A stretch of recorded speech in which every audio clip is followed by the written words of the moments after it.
X100%. Engineer your financial freedom.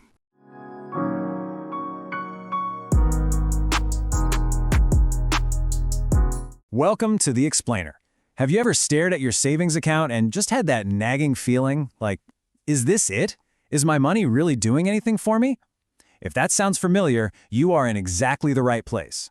Today, we're going to pull back the curtain on the world of investing. We're going to take it step by step, cut through all the jargon, and give you a solid foundation to start building your financial future.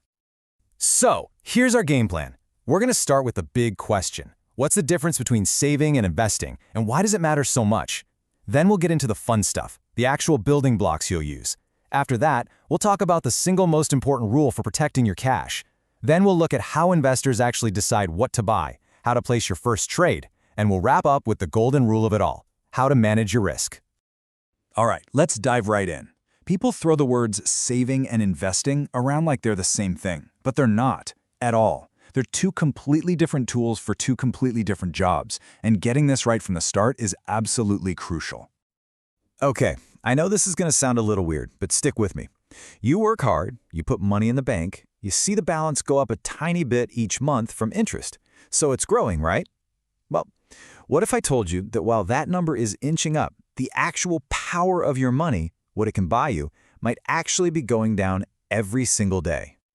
The culprit here, the invisible thief, is something called inflation. It's just a fancy word for the fact that over time, stuff gets more expensive. That burger, your groceries, gas for your car, it all costs a little more next year than it did this year. So that $2 sitting in your bank account today, next year it won't be enough to buy that same burger.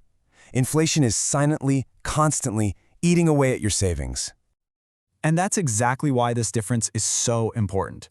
Saving is like putting your money in a safe. It's for short-term goals, money you know you'll need soon. It's all about keeping it secure. Investing, on the other hand, is about putting your money to work. It's about planting a seed that can grow into a tree. You're buying things, assets, that you believe will grow in value faster than inflation is rising. Now that potential for growth, that's the reward. But it always comes with a trade-off, which is risk. Okay, so if we're going to start building our financial future, what are we going to build it with? Just like building a house, you need some basic materials. In the world of investing, we call these asset classes, and there are really three main ones you need to get your head around to start. First up is the foundation, cash, or things that are pretty much just like cash. We're talking about your savings account, maybe a money market fund. The key here is that it's safe and it's liquid, which just means you can get to it right away if you need it. It's your emergency fund. But as we just saw, the price you pay for all that safety is that it's probably not going to grow fast enough to beat inflation over the long haul.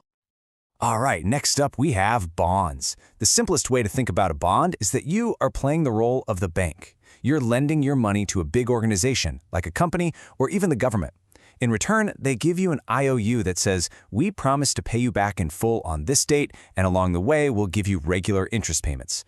Bonds are kind of the middle ground, generally safer than stocks, and they give you a nice, predictable stream of income. And now for the big one, stocks. When you buy a stock, you aren't just buying a ticker symbol on a screen. You are buying a tiny piece of ownership in an actual company, a slice of the pie. If that company does well, makes profits, and grows, the value of your slice can grow right along with it. Stocks are where the real long-term growth potential is. But, and this is a big but, they also come with the most risk and the most ups and downs. So now we have our building blocks, right? Cash, bonds, and stocks. The big question is, what do we do with them? You can't just throw them together randomly and hope for the best. You need a plan, a strategy, to make sure you're protected. I know, you've heard this a million times before. It sounds like something your grandpa would say. But honestly, it might be the most important piece of advice in all of finance. In the investing world, we have a fancy name for it, diversification. And this little story explains it perfectly. Imagine a vendor on a street corner who only sells sunglasses. When the sun is shining, life is great. They're making a ton of money. But what happens when it rains for weeks straight? They make nothing. Now, what if that same vendor also sold umbrellas? Well, when it rains, they're selling umbrellas. When it's sunny, they're selling sunglasses. No matter what the weather does, they have a chance to make a sale. That is exactly what diversification does for your portfolio. And if that story didn't convince you, maybe some cold, hard numbers will.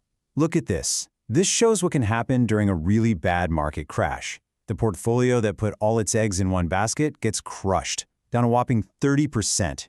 Ouch. But the diversified one? It's down, sure, but only by 5%. One of these is a really bad day. The other one is a catastrophe that can take years to recover from. That's the power of not having all your eggs in one basket. Okay, so we get it. We need to spread our money around. But spread it into what? There are thousands and thousands of stocks and bonds out there. It's like walking into a massive library without a plan. How on earth do you even begin to choose? Well, it usually boils down to two main philosophies, two different ways of looking at the world. In one corner, you have the detectives. They use something called fundamental analysis. They're trying to figure out what a company is truly worth by digging through its finances, looking at its leadership, and understanding its business. They ask, is this a good company to own? In the other corner, you have the trend surfers. They use technical analysis. They don't care as much about the company itself. They study price charts, looking for patterns and trying to figure out which way the market crowd is moving. They ask, where's the price going next? All right, this is it, the moment of truth. You've done your homework, you've picked out an investment you believe in, and now you're ready to actually pull the trigger. So, what happens next?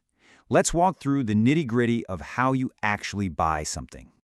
When you go to buy a stock, you're basically walking into a giant, fast-moving marketplace. There are two prices you need to know, the bid and the ask. The bid is the highest price any buyer out there is willing to pay right now. The ask is the lowest price any seller is willing to take. So if you want to buy it right now, you're going to have to pay the ask price. That little gap between the two is called the spread. Now you got to give your broker instructions. You have two main options. The first is a market order. This is you shouting, get me in, buy it for me right now at whatever the best price is. It's fast, it's simple, and it guarantees you'll get your shares. The other option is a limit order. This is you being a bit more strategic. You're saying, hey, I'm interested in buying, but only if I can get it for this price or better. You get control over the price, but there's no guarantee your order will actually get filled. Okay, let's take a deep breath. We have covered a ton of ground. But everything we've talked about so far, all of it, is secondary to this one final and most important idea. Seriously, if you forget everything else, remember this part. This is the true golden rule. Let's really let that sink in. The market is going to go up and down. That's what it does. Prices will fluctuate. That's not the real danger. The real risk, the one that can knock you out of the game for good, is permanently losing your money. It's not about avoiding all losses. It's about avoiding the big one. Playing great defense is way more important than playing great offense. So how do we play that great defense? With a set of simple, powerful rules. First, position sizing. Plain English, don't bet the farm on any single idea. If you're lying awake at night worrying about an investment, your position is too big. Period. We've already talked about diversification. And this next one is non-negotiable. You must know your exit plan before you ever get in. Know where you'll take your profits, and even more importantly, know the point where you'll admit you were wrong and cut your losses. You can even set up automatic stop orders to do it for you, to take the emotion out of it. And that's where we'll leave it. I want you to understand that successful investing has almost nothing to do with being a genius who's right all the time. Nobody is. Even the legends of investing are wrong, a lot. The difference is they have a plan for when they're wrong. So as you get started on this journey, that's the real question you need to answer for yourself. Not, what am I going to buy, but what's my plan for when this goes against me? Figure that out, and you'll be well on your way.